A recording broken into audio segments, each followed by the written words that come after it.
All right, Coach, congratulations on your sixth straight regional, a familiar sight for your team heading back to Tallahassee. Just what was your first thoughts seeing your name pop up on that screen?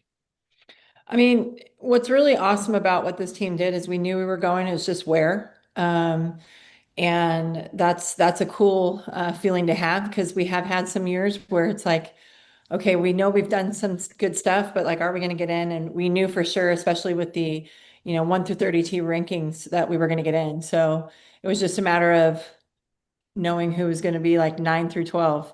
Um, so it was fun. But as soon as we saw Florida State pop up, like you said, it's very familiar. And I feel good about how much experience that our senior class has had there.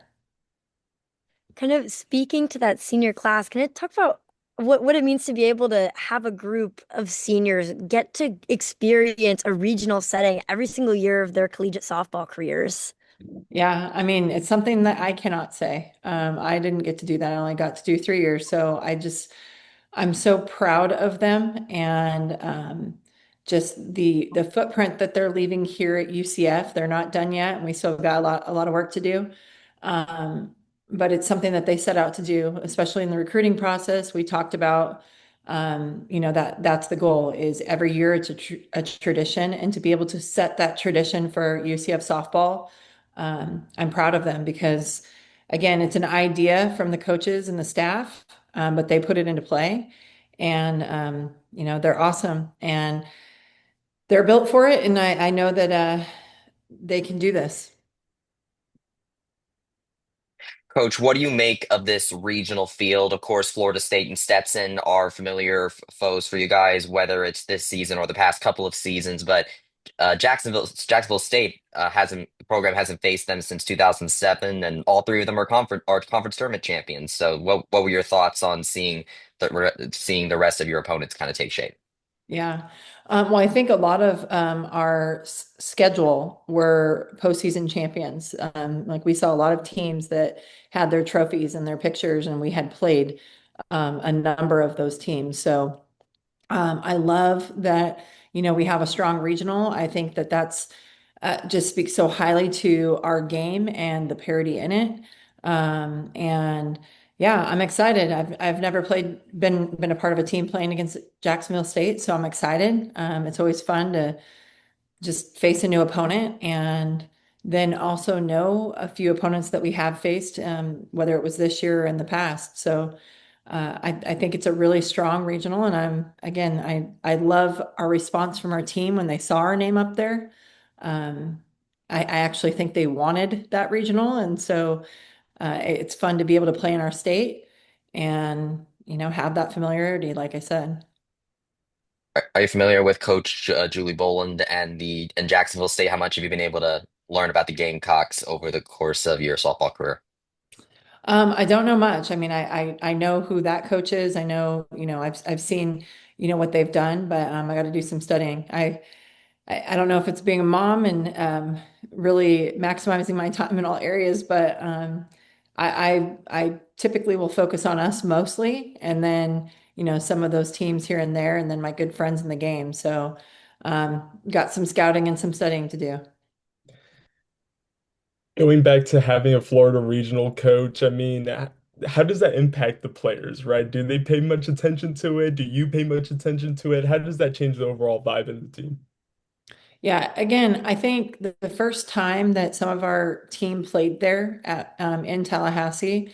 And then maybe like this last time we went there, there were a lot of upgrades, there were more fans. It was just such a great experience. But again, when you're on that field, it's louder. There's more fans, there's more people, cheering for that other team. And so um, I think the unexpected is we know what to expect from some of those things. And again, like they love being in Florida because all of their family gets to travel. It's an easy place for the out-of-state kids' families to travel. So I think that that's a big part of it because we do travel well. And so I think that's a big piece of it. And they got a little bit of a chip on their shoulder. They're chippy about this one. So, what is this week gonna be like for you guys? Obviously, the travel's gonna come later in the week, but what's this preparation gonna look like for you guys? Well, we've already practiced when we got back. So we got back on Friday. We had a pretty long, strong practice yesterday. We scrimmaged because, we talked in our staff, and I think Shannon Sales said it best. One of our assistant coaches, she said, we should be playing right now on this Saturday, and that's in the championship game of the Big 12 conference tournament. And she's not wrong. Like, we need to be expecting to be playing on that Saturday. And so we scrimmaged like we were playing and we practiced hard and we didn't go light because it's time to get our some dirt under our nails and get after it. That's the team we are. We're gritty. We're chippy and we need to be as external as we've ever been. How do you feel that the team has bounced back since the Big 12 tournament loss? I know we talked about that in the immediate aftermath, but what did the team look like in that scrimmage that maybe you saw from a different standpoint between the game and scrimmage? Oh, it was awesome. I mean, quite honestly, we had a lot of factors that were trying to distract them. So we're already prepping for that, but we had a lot of factors that were trying to distract them, and um, they seemed tough as nails. The energy was high the entire day, and that was the expectation set out.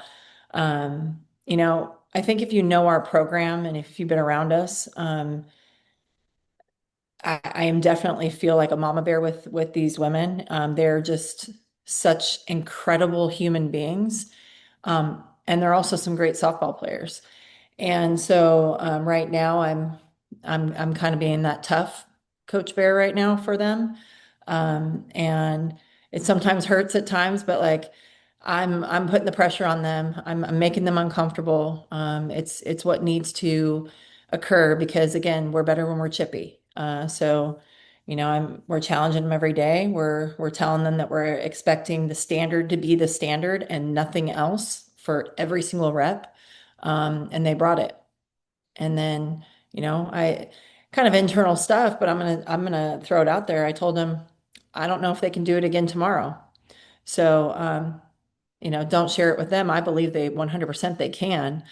Um, but again, I want them to be chippy. And if I got to be the person that's tough on them, so the game just comes to them, that's what I'm going to do. I committed to being the best version of myself for them. So after the Big 12 game this past week, you spoke a bit about how it would be also a good opportunity to rest your arms in the bullpen. Do you feel like that time has been valuable for them now that we're past it? Yeah, I think I went back on that and we're not resting. We can rest when we're done, and we don't want to be done for 3 weeks. So um, we're going to just get after it, and that's what we've been doing. Everybody all Coach, good? we talked about the pitching after the Big 12 tournament. How have they bounced back so far with Issa and Tori, all of them? How have they kind of been picked back up, and what could we see from them now with the NCAA tournament now very soon to come? Yeah. Well, I mean, their performance isn't like an indication of who they were from that Thursday game. That just isn't who our pitchers are. We have pitchers that are tough as nails. We have pitchers that can lead this program. And they've got some of the best stuff that I've seen out there. And maybe we don't have, somebody that's throwing 76, 78 miles per hour, but we've got somebody that spins it up at plus 12. And that's pretty special. We have someone else that, can move it side to side at 68 to 70 miles per hour. Like we've got a lot of options. And so the biggest thing that I want them to see and know, and the message is that they need to lead us. Even if things are going well, they have to lead us and they have to be the face of the program. We often talk about like the queen. They're the queen of the nights. And um, I believe, and I've challenged them that they can do a better job, regardless of their performance. And so that's what they're committing to. They have all said that that's what they um, are determined to do. And we put them through the ringer yesterday. So we'll get back at it again tomorrow. Coach, you mentioned the team being gritty, chippy, right? What's another internal quality you think can take this team far? Our culture for sure. I mean, we build everything off of our culture, and it is pretty simple. You know, we have five core values. They have been the same since in my tenure here, and they bleed it. They talk about it every day. Um, and you know, again, we're 18 to 22 years old, with most of our group here, some 23-year-olds. And there's a lot of distractions these days. I even find myself like just squirrel, you know, every once in a while. And so, um, just really focusing on, you know, getting back to who we are in that locker room. And they play for each other. We are so much UC family.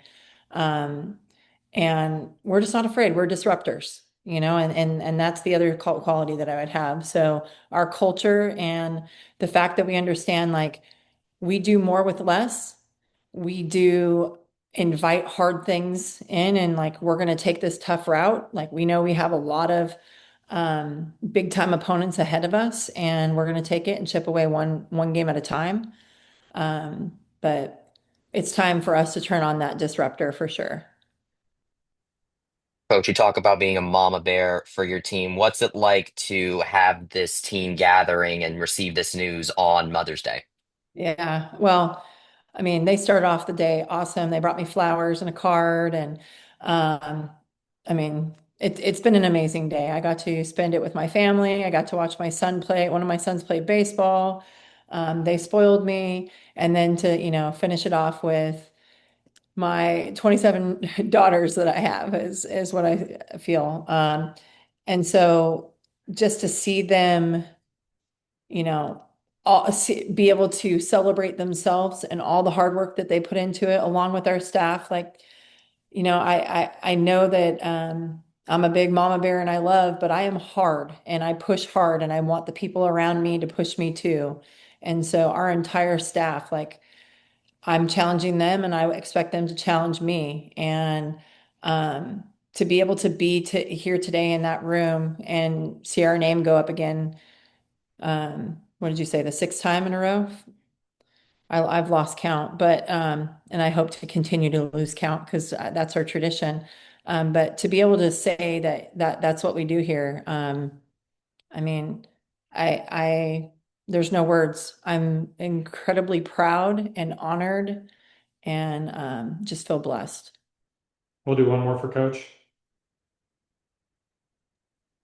What does this team need to do between now and Tallahassee for you to be the most confident in them that you can be to take on this regional?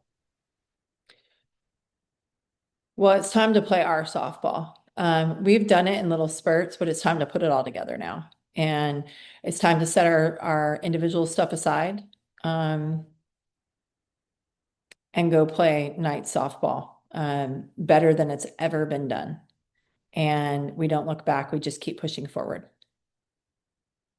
Awesome. Thank you guys. Appreciate it. Thank you. Thank you guys. Coach, good